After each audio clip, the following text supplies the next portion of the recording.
depois do dia de ontem, 11 de julho, senador Pedro Simon, quando houve um dia nacional de protesto envolvendo paralisações e greve. E eu fiquei um pouco perplexo com a análise que eu vi de alguns articulistas sobre o tema. Respeito, mas me deu o direito de discordar. Primeiro, de forma equivocada, eles tentam focar o movimento das ruas agora, de últimos 20 dias desse mês que passou e entrou no mês de julho, com o movimento sindical, dizendo que o movimento dos jovens foi maior que a greve e a mobilização da área sindical. Até aí, nada contra. Tentando jogar uma situação de numa posição antagônica ao outro. Não é verdadeiro. São dois movimentos que se somam. O movimento da juventude, espontâneo, forte, bonito, liderado pelas redes sociais, botaram 2 milhões de pessoas, como eu já disse, nas ruas. E que bom! Mas que bom isso! Agora vem a outra análise do movimento de ontem. Análise, por exemplo, do nosso Rio Grande. O que disseram? Parecia um domingo, parecia um feriado. É que não entende o sentido. Eu já fiz greve muito tempo. E o que eu dizia para os meus trabalhadores? Olha, quer ajudar? Fica em casa. Fica em casa, não vai amanhã trabalhar. E aqueles militantes mais ativistas, venham comigo para o sindicato, vamos fazer piquete nas portas de fábrica. Ontem, mais de 2 milhões de pessoas ficaram em casa. Alguém poderia dizer, mas por causa que trancaram o metrô. Faz parte da greve. Vão querer que a hora que eu vá fazer greve e não use os instrumentos que eu tenho? Alguém poderia dizer, mas os ônibus ficaram todos parados. É a greve. Esse é o papel sindical. Mas os táxis em grande parte não circularam. Bom, isto é a greve. Mas houve um confronto aqui ou ali. Bom, sempre há, infelizmente, e eu não defendo, nem no caso sindical, e não defendo também no caso da juventude. Olha, e também, às vezes, uns lembram, não, mas ali na Argentina, ou ali na Bolívia, ou na Venezuela, tinha mais gente na rua. Pessoal, o Brasil é quase um continente, não vê quem não quer. E nós temos 200 milhões de brasileiros. Alguém acha que alguém tem força de dizer, olha, greve, todo mundo na rua, 200 milhões de brasileiros na rua, ou 2 ou 3 milhões? O movimento sindical, corretamente, fez a sua parte, foi corajoso, e que bonito. Não se acovardou, não se entregou, poderia dizer, não, eu não vou arriscar o movimento, porque pode ser que não dê certo. Deu certo. E deu muito certo. Me surpreendeu até a mim. O silêncio das ruas. E quem não entendeu o silêncio das ruas não está entendendo nada. Não entendeu mais de 2 milhões de jovens nas ruas e não entendeu o silêncio, principalmente nas grandes capitais. E aqui eu ouvi, inclusive pela manhã, por exemplo, no Bom Dia Brasil, um belo relato. Focaram a realidade no país todo, mostrando que mais de 20 estados houve paralisação, sim, com o silêncio das ruas. Mas, senhora presidenta, por que eu falo tudo isso? Eu falo tudo isso porque o lado de lá da rua tem que entender essa mensagem. Não pense lá do outro lado da rua que esses milhares ou milhões, como queiram, que ficaram em casa, não ficaram analisando cada faixa, cada bandeira, mais educação, mais saúde. Fim do fator, 40 horas. Não a terceirização da forma que está sendo colocada. Não a derrubada do veto da emenda 3. E as pessoas se perguntam, mas o que é a emenda 3? O que é esse fator? E começam a se perguntar, mas o fator é isso mesmo? Muita gente não conhecia o tal de fator previdenciário. Agora conhece. Os principais jornais do país e as TV e rádio comentaram e disseram, bandeira número 1 desse grande protesto, o fim do fator previdenciário. Número 1, nem vou citar todas as outras. Ficaram percebendo a partir de ontem, os que não sabiam, e o movimento sindical está certo, que esse fator é a lei mais criminosa da história do país depois da ditadura. Executivo, Legislativo e Judiciário pega essas 80 maiores contribuições, de 94 para cá, faz a média e paga pro resto da vida. Para o trabalhador faz o mesmo cálculo, depois reduz pela metade, alegando que é o tal de fator. E aí o teto é 4.300, enquanto que o teto dos 3 poderes é mais em torno de 30 mil reais. É justo isso? Quem se aposenta com 30 mil não tem redutor nenhum. E quem se aposenta com 4, 2 mil, se vai se aposentar com 2, vai ganhar só 1.000. Se vai se aposentar com 4, vai ganhar 2. Claro que não é justo. E a população está percebendo. Esse país, que tem dinheiro para tudo, é incrível que chega na hora de atender o trabalhador ou o aposentado. Ah, isso é demagogia, vai quebrar o país. Só na vez do trabalhador. Por isso, eu fiquei entusiasmado com o movimento de ontem, sim. E fiquei mais entusiasmado com o silêncio das ruas.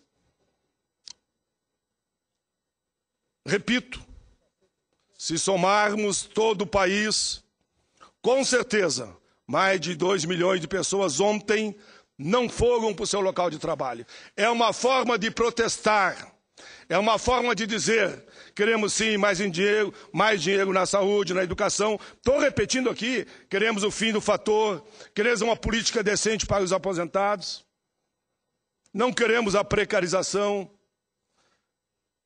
O Brasil está vivendo um grande momento. Eu estou convencido disso, senador Simão. Um grande momento. Eu confesso que eu disse, outro dia eu vou repetir. Eu andava triste aqui nesse Congresso. Triste.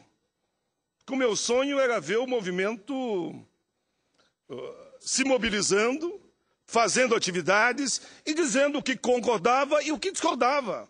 Não importa quem é o governo. Importa que as ruas têm que falar. Eu sempre digo que os palácios de Brasília só ouvem o rufar dos tambores nas ruas. Se os tambores não rufarem, eles acham que está tudo bem. Que a educação está 100%, que a saúde está 100%, que ninguém está preocupado com a sua aposentadoria, ninguém está preocupado com o tal de fator, ninguém está preocupado, principalmente a juventude, onde há o maior desemprego no Brasil, é na juventude. E claro que estão preocupados. Por isso, eu quero aqui cumprimentar a todas as centrais sindicais, a CUT, a Força Sindical, a UGT, a Nova Central, a CGTB, a CBT, Conlutas, COBAP, todos aqueles que participaram dentro do seu limite, as federações, confederações, sindicatos, Fórum Sindical dos Trabalhadores, movimentos sociais, movimento estudantil, movimento agrário, MST, que de uma forma ou de outra participaram do Dia Nacional de Lutas e Manifestações. Que bom que vocês já marcaram outro para agosto. E mais uma vez eu vou dizer aqui, presidenta Dilma, ouça a batida do tambor das ruas. Ouça a batida do tambor nas ruas. Eu sou da base do governo. Mas não adianta só dizer que recebeu esse ou aquele segmento social. Tem que receber e tem que atender. Não pode atender a pauta na íntegra? Vamos ver o que vai atender então. E aqui, Simão, me permita, senador Simão, que eu diga isso, senadora Ana Amélia, eu há muito tempo venho dizendo, me convidavam sempre, pai, vamos fazer um debate sobre a reforma política? Digo, até vou fazer um debate sobre, não há problema nenhum. Mas eu quero saber se vai fazer o debate também da saúde, da educação, do salário mínimo, da situação do emprego, a situação dos aposentados e pensionistas. Pessoal, se só a reforma política resolvesse tudo, não tinha crise na Grécia, não tinha na Itália, não tinha... Em país do mundo nenhum faz reforma política, está tudo resolvido. Não é que a gente não tenha que fazer reforma política. E eu quero fazer. Mas não só ela, por amor de Deus. Será que a voz das ruas está dizendo que é só reforma política? Não é. É muito mais que a reforma política. Claro que a reforma política é importante. Mas temos que avançar. quando eu digo que, para mim, e está na pauta, é importante acabar com o voto secreto aqui no Congresso Nacional, e ninguém consegue me explicar por que não acaba. Como é que o cidadão do mundo, como eu digo, vai saber como é que cada deputado e senador vota? Meu amigo aqui da tribuna, se o voto é secreto, vocês nunca vão saber. Vocês podem até dizer, o Paim ali discurso, o Simão desconta bonitinho, a Ana Amélia também. Mas como é que ele vota? Eu vou dizer o que eu bem entender, e você nunca vai saber como é que eu votei. Porque o voto é secreto. O voto secreto, para mim, é o voto da covardia. É o voto da covardia. No Estado democrático de direito, o cidadão tem medo de assumir o seu voto, olha, não deveria estar na vida pública. O judiciário, o voto é aberto. Eu posso questionar lá o judiciário porque eu não gostei do resultado, mas eles votam abertamente e é filmado. Cada ministro, quando dá o seu voto lá no Supremo, a TV passa ao vivo. A própria presidenta Dilma, quando ela veta uma matéria, ela tem que mandar por escrito para mim, para cada um de nós, por que vetou. Agora, nós não. Nós votamos escondidinho e não demos explicação para ninguém. Quem quiser saber como é que eu votei, só se for um espírito que consiga entrar ali naquela máquina ali, porque é tudo direto eletronicamente, e vai descobrir ali dentro. É, exatamente, senador. Só reforçou aqui meu ponto de vista. Então, o momento, pessoal, sinceramente, é acabar com o voto secreto, é fazer a reforma política, claro que tem que fazer, aqui foi dito, o presidente Sarney foi muito feliz, né? Um sistema já superado, arcaico, tem que haver uma grande mudança, mas temos que olhar para o que as ruas estão pedindo. O que as ruas estão pedindo, repito aqui, é saúde, é educação, é segurança, é políticas de emprego, é o fim do fator, é mais trabalho, é mais renda. Se perguntarem, por exemplo, a saúde, eu posso dizer, sim, mais investimento no SUS, mas os planos de saúde é uma vergonha nesse país. Mesmo que é da classe média, eu sei por mim. Eu pago o plano de saúde. Quando eu preciso dos meus filhos plano de saúde, eu tenho que ir para a fila. Diz, olha, isso não atendo, isso não atendo. Ah, isso é daqui 2 meses, 3 meses, e a gente paga lá uma fortuna todo mês. Claro que temos problemas seríssimos, e nós temos que fazer esse bom debate. Mas eu quero também dizer, senadora Ana Amélia, nesses últimos 7 minutos, a Vossa Excelência foi generosa comigo, como sempre, que o Senado da República, nessa pauta prioritária, é claro que avançou, não dá para negar. Você que está me assistindo aí da sua casa nesse momento, não dá para negar que não avançou. Mas por que avançou? Porque as ruas disseram que tinha que avançar. E é fato, é real. Temas que nós nem sonhávamos em votar, o quem falava em votar um desses temas, alguém diz, demagogia, tá, não tem o que fazer. Agora foi para a pauta e votou. Só vou lembrar alguns aqui. Trabalhadores dos Correios, sabe há quantos anos estavam brigando por uma anistia para voltar a trabalhar? De demissão injusta, porque tiveram coragem de fazer uma greve? 17 anos. Votamos a anistia agora. Eles vão poder voltar a trabalhar. Os bombeiros e policiais militares estavam aqui há anos e anos esperando. Votamos, eles vão poder voltar a trabalhar. Taxistas, um projeto muito interessante. O cara tem o direito a ter seu táxi. Pois bem, é uma concessão. Se ele morre, e aí, claro, nós sabemos como é que funciona, isso é o mundo real. Na atividade, às vezes o filho substitui, até a esposa substitui, a filha vira motorista. Se o pai morre, eles tiram a concessão. Era uma lei hedionda no meu entendimento. Já votamos uma vez, foi vetado, votamos de novo ontem, e agora não será vetado. Porque os taxistas também são uma força política e nós sabemos, não será vetado. Na morte do titular, o filho, a esposa, a filha, fica com o direito à concessão. Votamos e não vai ter veto. Graças às ruas. Projeto das empregadas domésticas. Não saía nunca. Agora saiu. Aprovamos a PEC da doméstica, aprovamos a regulamentação. É o último bastião da escravidão até que tínhamos nesse país. Que a empregada doméstica é tratada como uma escrava. Agora não. ela passará a ter pelo menos os mesmos direitos que os outros trabalhadores, e ontem regulamentamos aqui num trabalho do senador Romero Jucá. Alguém poderia dizer, senador Ana Amélia, até conversamos juntos, mas não foi o ideal. Claro que não foi o ideal, mas foi um avanço sim, e temos que reconhecer que as empregadas domésticas pelo menos terão agora fundo de garantia, seguro-desemprego, hora fixa, mais que 8 horas é a hora extra, como tem que ser mesmo. Ou vão querer que ela trabalhe sábado, domingo, segunda, terça, até 10 horas da noite, e não vão querer pagar a hora extra?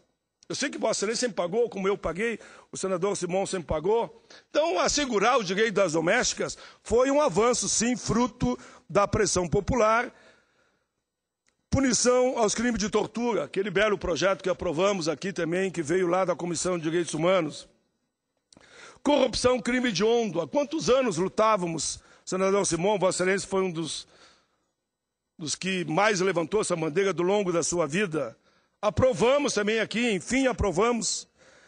Suplentes. Eu tenho a minha posição como suplente, mas votei porque considerei um avanço. Para mim, o suplente tem que ser eleito. Para mim, eu sou muito prático, senador Simão. Para mim é o seguinte, vou dar o exemplo do Rio Grande, senadora Ana Amélia. Eu e a senhora fizemos aí em torno de 4 milhões de votos, só para arredondar como exemplo. Ambos. O terceiro mais votado fez em torno de 3 milhões de votos. Quem é o suplente? Não é o que fez 3 milhões. São suplentes que nós indicamos, os partidos indicaram. E por que o suplente não pode ser aquele que tem o maior número de votos depois daqueles que se elegeram como titulares, no caso eu e Vossa Excelência? Eu acho que esse debate tem que ser feito. Eu acho que isso é democracia direta. Qual é o medo que eles têm da candidatura avulsa?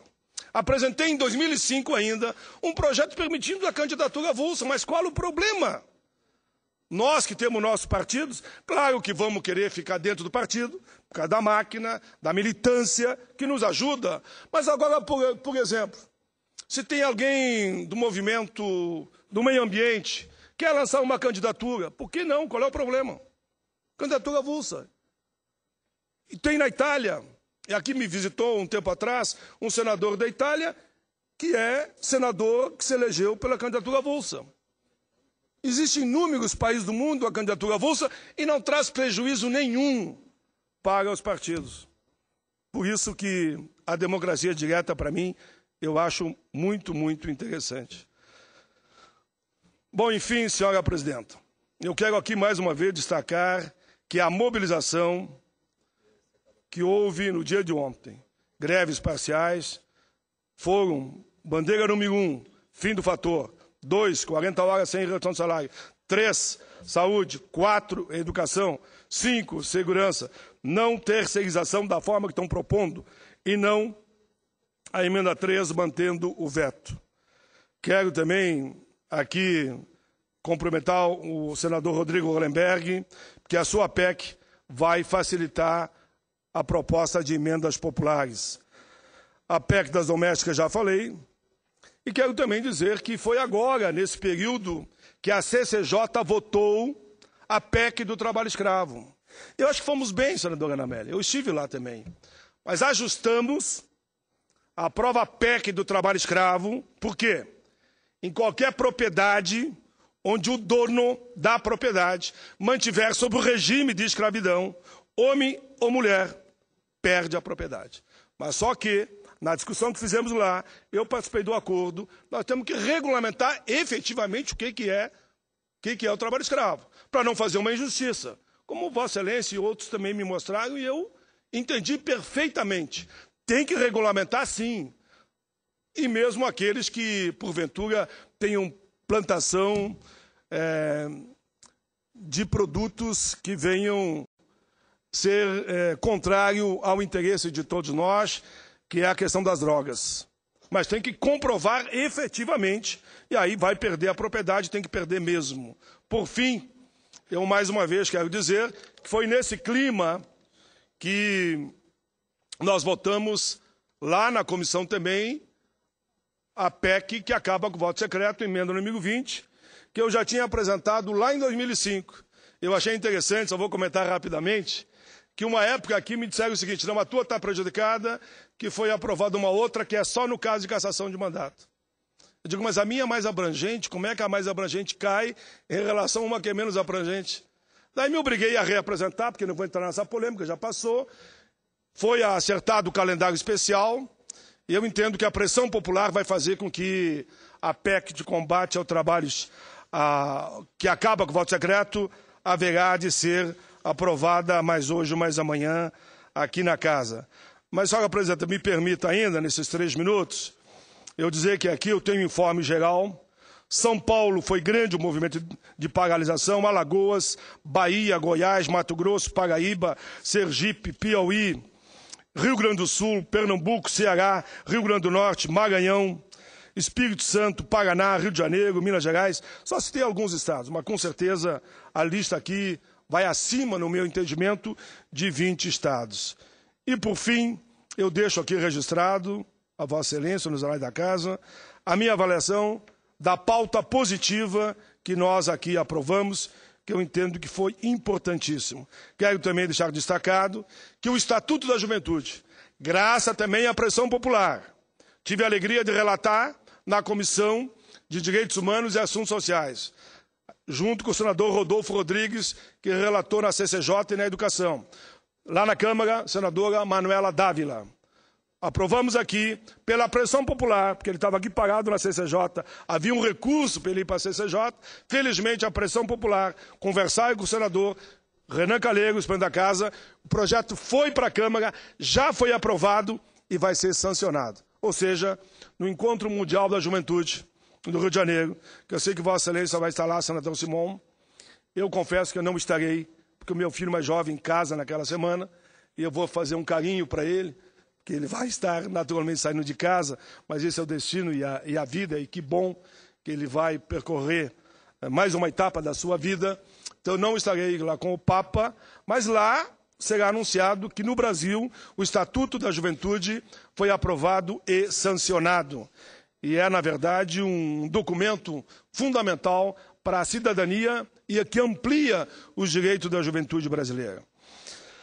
Ainda, senhora presidente, só vou dar por lido, não vou naturalmente ler, porque seriam 30 páginas, daí é sacrifício demais, não para mim, para quem estão assistindo a TV Senado, onde eu faço um pronunciamento sobre tudo aquilo que foi votado nesse ano de 2013, nesse primeiro semestre.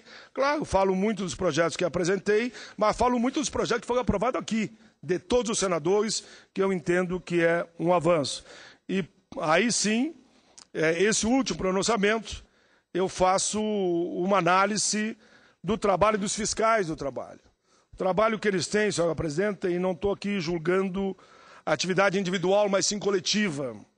Eles dizem aqui no documento, e eu vou deixar todos eles por lido no Congresso, que se voltássemos a 10 anos atrás, e eles mostram aqui com estatísticas, tínhamos, digamos, como exemplo, tínhamos 1.000 empresas e tínhamos 100 correspondentes a fiscais do trabalho. Hoje, temos no mínimo 3 vezes mais o número de empresas e o número de fiscais diminuiu pela metade. Quando tínhamos correspondente a 100, tínhamos 10, por exemplo. Hoje temos, por exemplo, 1.000 e temos 5. Não dá para entender, e aí reclamam que existe muito acidente no trabalho no Brasil. O Brasil é um dos campeões do mundo, infelizmente, em acidente no trabalho. E a fiscalização poderia ajudar muito nesse sentido. Mas, enfim, senhora presidenta, eu só quero cumprimentar o movimento sindical.